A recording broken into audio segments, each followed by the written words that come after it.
Bonjour, bienvenue à toi dans ce nouvel épisode, c'est Vanessa, je suis ravie de te retrouver aujourd'hui et aujourd'hui on va faire un épisode qui est un petit peu particulier, on va parler de conditionnement mental, on va parler aussi d'éveil spirituel, de briser ses chaînes. Donc, alors déjà si toutes ces notions ne te parlent pas, ne t'intéressent pas, eh bien ça sert à rien de rester sur cet épisode parce que là on va vraiment aller en profondeur là-dedans. Donc avant d'entrer dans le vif du sujet, je voulais te rappeler quelque chose, c'est que l'essentiel de ma création de contenu aujourd'hui s'effectue par email. Alors peut-être que tu le sais déjà, mais si tu ne le sais pas, ce qu'on va faire, c'est que je vais t'inviter à cliquer sur le premier lien dans la description pour pouvoir t'inscrire et recevoir tous les jours ces emails, donc ces emails privés, ces emails quotidiens. Donc tu cliques sur le premier lien dans la description, tu tomberas sur une page, il y aura tout le détail de ce que contiennent ces emails, donc tu cliques sur le premier lien dans la description. Alors, un dernier truc aussi, je vais continuer à faire les épisodes du podcast, évidemment, je vais continuer, mais il y aura désormais plus que 1 ou 2, on verra, par semaine, 1 ou 2 épisodes par semaine, donc en fonction de tout un tas de choses, de mon inspiration.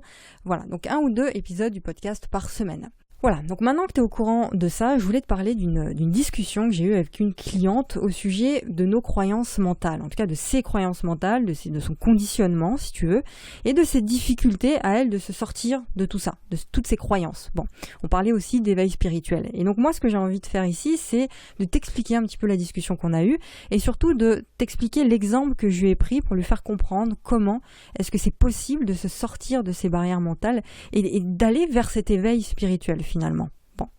Alors, encore une fois, si tu t'intéresses pas à tout ça, tu quittes la vidéo parce que ça va être assez long, on va rentrer vraiment en profondeur. Pour illustrer ce que je considère moi comme le conditionnement mental, je vais donner un exemple pendant la discussion. Et cet exemple, si tu veux, je l'ai repris aussi sur Instagram, sur un post Instagram. Donc, cet exemple, voici. En Inde, les Indiens, tu vois, lorsqu'ils attrapent un bébé éléphant, ce qu'ils font avec le bébé éléphant, c'est qu'ils l'attachent à un poteau très solide pour pas qu'il parte, ce bébé éléphant. Donc, ce qu'il fait le bébé éléphant, lui, normal, ce qu'il fait, c'est qu'il se met à se débattre, tu vois, pour s'enfuir. Et il s'aperçoit finalement qu'il peut pas se sauver, que c'est beaucoup trop dur, que le poteau est trop solide. Bon. Ensuite, quand l'éléphant grandit, quand il devient adulte, eh bien le propriétaire, qu'est-ce qu'il fait ? Il continue à l'attacher, il va pas le lâcher, il continue à l'attacher, mais il l'attache n'importe où.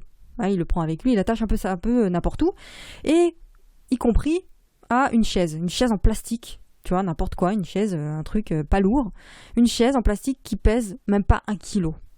Et l'idée, le truc, c'est que l'éléphant, lui, il tire plus sur ses chaînes. Et pourquoi il tire plus sur ses chaînes ? Il tire plus déjà parce qu'il est fatigué, mais il tire plus tout simplement aussi et surtout parce qu'il a intégré le fait qu'il n'était pas libre. Il a intégré ses chaînes dans sa tête. Il a intégré le fait qu'il ne pouvait pas se sauver.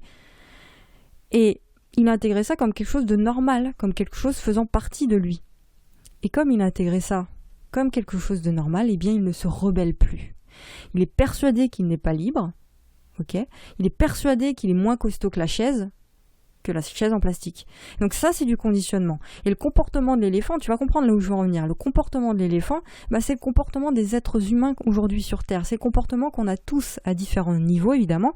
Mais ces chaînes, nous, les êtres humains, ces chaînes-là, à laquelle on est attaché, et qu'on a intégrées d'ailleurs depuis bien longtemps, eh bien, je lui ai dit lors de notre discussion qu'on pourrait se défaire de ces chaînes-là. Il serait peut-être temps d'ailleurs d'imaginer et d'arriver à croire qu'on pourrait être libre. Il serait peut-être temps d'arriver à croire que tu pourrais être libre. Donc la première façon de se défaire du conditionnement mental, déjà qu'on a, c'est de prendre conscience qu'on en a un, déjà. Et puis c'est d'imaginer que notre système de pensée peut être un système erroné. Peut-être que ce qu'on est en train de vivre, là, c'est des trucs qui sont un petit peu erronés, tu vois. Et commencer par prendre conscience de ça.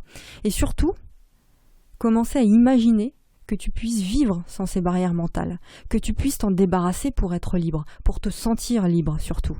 Et c'est ça la première étape. La première étape, c'est de se dire, mais c'est possible de vivre en fait. C'est possible de s'en débarrasser. C'est possible de se sentir libre. C'est possible de réussir en fait. C'est possible de vivre. C'est possible, 3 points de suspension, tu mets ce que tu veux derrière le c'est possible.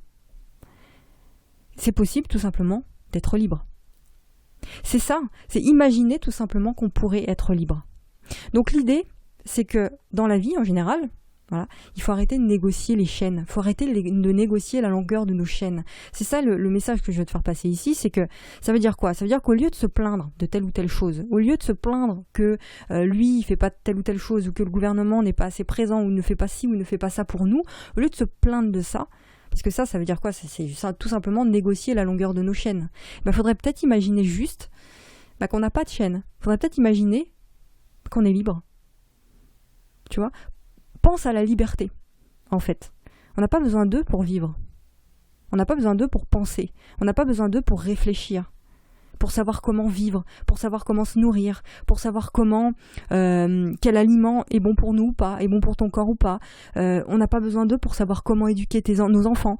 On n'a pas besoin d'eux pour se demander comment je peux occuper mon temps, comment je peux m'occuper de moi et mes proches. On n'a pas besoin d'eux pour savoir ce qui brûle en nous. Et comment est-ce que je peux utiliser ce qui brûle en moi pour m'aider moi, pour aider ma propre famille, pour aider les autres. On n'a pas besoin d'eux pour faire ça. Donc il faudrait peut-être s'imaginer qu'on nous aurait fait croire qu'on a besoin d'eux pour vivre. Quand je dis d'eux, c'est tous les gens auxquels on se plaint, c'est le gouvernement, c'est le système, c'est toutes ces choses, en fait, toutes ces plaintes qu'on a au quotidien envers les autres.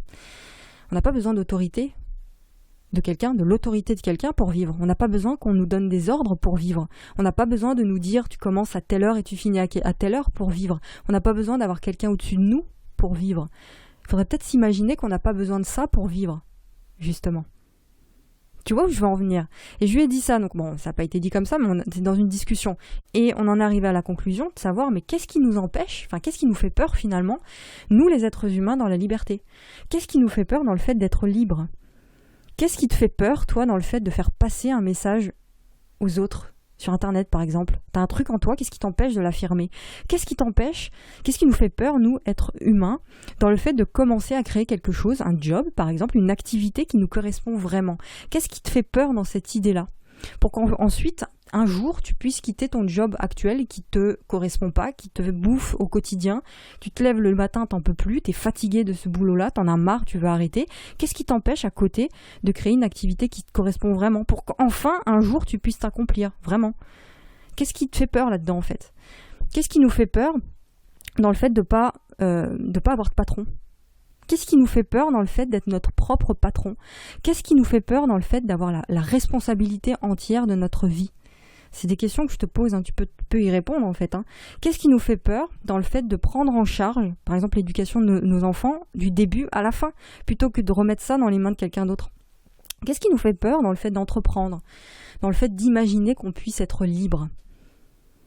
Bon, la réponse à ça, selon moi, elle est assez évidente. C'est d'ailleurs la réponse qu'on a eue, que je lui ai donnée. C'est que tout simplement, parce que si on était libre, il faudrait qu'on prenne nos vies en charge. On serait responsable de nos vies. On n'aurait personne à blâmer. On pourrait pas se plaindre en fait. On pourrait pas se remettre la responsabilité sur le dos des autres. Ça ferait chier ça. On n'aurait personne d'autre à blâmer que nous-mêmes finalement. Donc on devrait aussi changer nos habitudes, on devrait apprendre de nouvelles choses, on devrait se former, on devrait rencontrer de nouvelles personnes, changer nos croyances, penser différemment, faire de nouvelles choses. En d'autres termes, on devrait s'assumer. Et ça, c'est difficile. Il faudrait qu'on s'organise différemment aussi. Et ça, c'est compliqué. Mais même si c'est compliqué, qu'est-ce qui nous fait peur là-dedans? Qu'est-ce qui nous fait autant peur dans le fait d'être en charge de sa propre vie? Bah ouais. Parce qu'en tant qu'être humain autonome, je pense que t'es d'accord avec ça, on sait penser. En tant qu'adulte, parce qu'aujourd'hui, on est des adultes, on peut prendre en charge nos vies, nous-mêmes.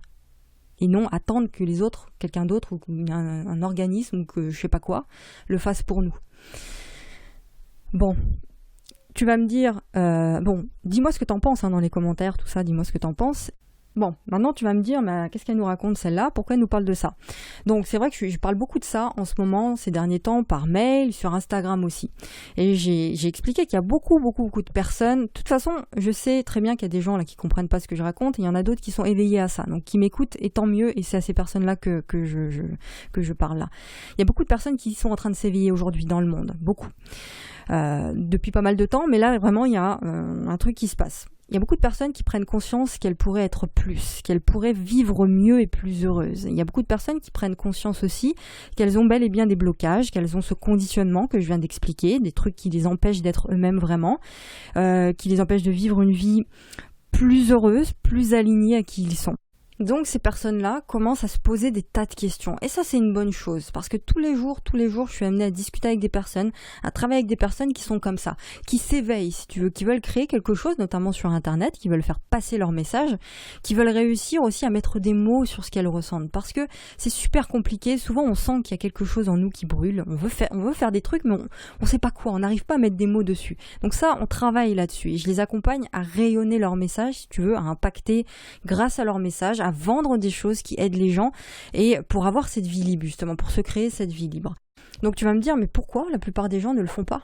Du coup, pourquoi la plupart des gens restent dans leur mal-être, restent à faire des choses qu'elles n'aiment pas, restent dans des lieux qu'elles détestent, en compagnie de personnes qu'elles détestent ? Pourquoi les gens font ça alors qu'ils savent au fond d'eux qu'ils peuvent vivre une vie différente? Bon, la réponse, je viens de te l'expliquer, tout là-haut, là, le conditionnement et tout. Et puis, il y a une sorte aussi de dissonance cognitive. Donc ça, en gros, ça veut dire quoi ? Ça veut dire que quand tu as affaire à un ensemble de choses, si tu veux, qui viennent remettre en question ton système de croyance à toi, ton système de valeurs sur lequel tu as construit toute ta vie, tu préfères ignorer ces choses-là. Tu préfères te dire que ces choses-là n'existent pas ou ces choses-là sont faites pour les autres, d'accord ? Pour ne pas souffrir. Tu préfères ignorer tout ça et faire comme si ça n'existe pas pour ne pas souffrir. Du coup, c'est plus facile d'être dans le déni, c'est plus facile de ne pas voir quelle vie tu pourrais avoir que de changer pour accéder à cette vie-là. Et heureusement, il y a des gens qui existent, ils sont là, bel et bien, ils sont présents et qui se disent, moi non, je vais pas lâcher. Même si c'est dur, je vais pas lâcher. Je me sens poussée vers l'avant par un truc, même si je sais pas ce que c'est une force.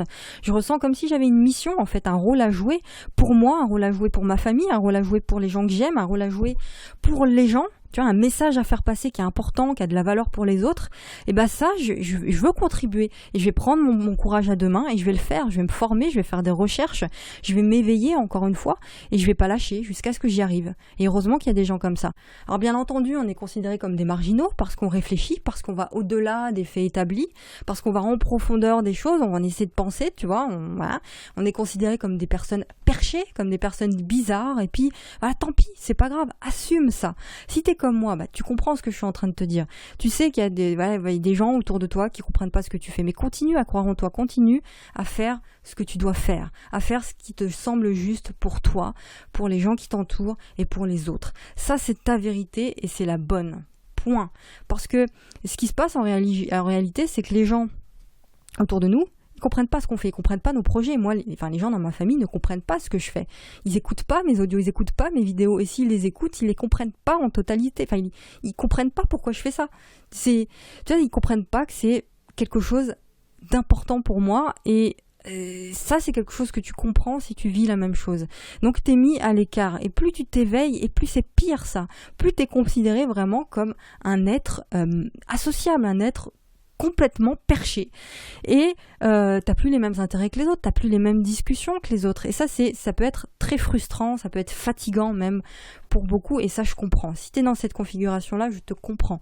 On est tous un peu bizarres, d'ailleurs nous qui avons une activité sur internet, on est bizarres pour les autres, hein.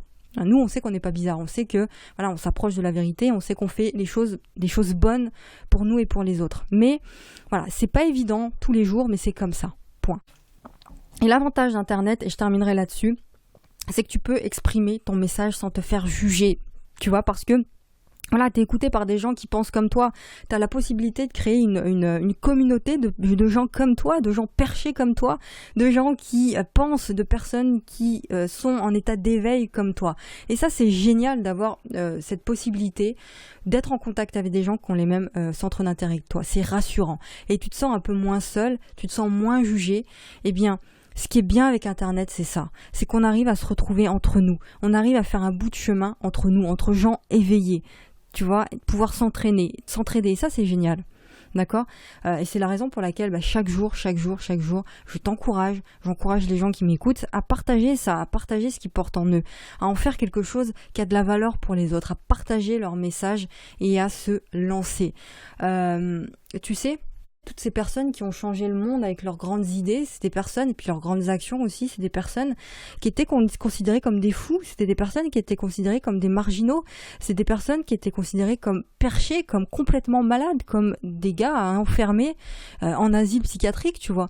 Et pourtant, ça s'est révélé être la vérité par la suite, ça s'est révélé être des grands penseurs, ça s'est révélé être des grands génies et des personnes qui ont eu un impact dans ce monde-là. Tu vois, mais au début, ils étaient critiqués. Donc c'est exactement la même chose, au début personne ne les comprenait. Donc prends ça comme quelque chose de positif, réécoute vraiment cet audio parce qu'il est assez lourd quand même, il y a beaucoup d'informations. En tout cas j'espère que ça a pu t'aider ça, que ça a pu te rassurer, ça a pu te permettre de comprendre ton conditionnement et encore une fois, laisse-toi imaginer la liberté, laisse-toi imaginer le fait que tu es déjà libre et que tu n'as pas besoin de négocier la longueur de tes chaînes, t'as pas de chaîne. Ok, voilà.